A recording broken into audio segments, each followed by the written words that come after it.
questions are being raised on civil liberties and freedom of expression. The films had a very hard time at the censor board. Makers were fighting their battle against the hegemony of a haughty empire. Long before the advent of cinema, people turned to various forms of collective activity for entertainment, mainly centered around religious ceremonies and folk expressions.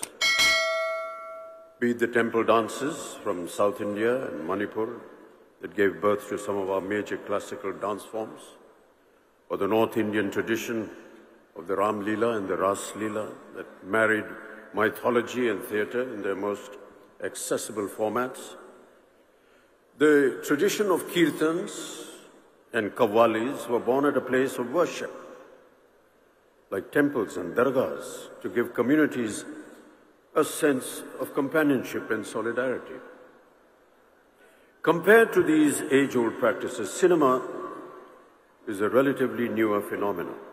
Armed with the proverbial pen, our filmmakers were fighting their battle against the hegemony of a haughty empire.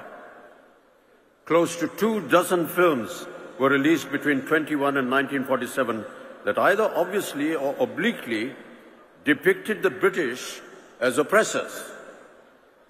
The British Indian censors made every possible attempt to throttle such messages. The films had a very hard time at the censor board. Indian film directors were forced to find ways to talk about the ongoing freedom struggle without mentioning it directly. The 1952 Cinematograph Act set out the structure of censorship as it stands today, upheld by the Film Certification Board. But even now, ladies and gentlemen, and I'm sure my colleagues on stage will agree, questions are being raised on civil liberties and freedom of expression. Pathan and Sri Shourabh Ganguly to join Amitji. The very gorgeous Rukmini Moitro. I would also request His Excellency, the Governor of Dilip Kumar. দেখা হবে ওদের কালজয়ী cinema.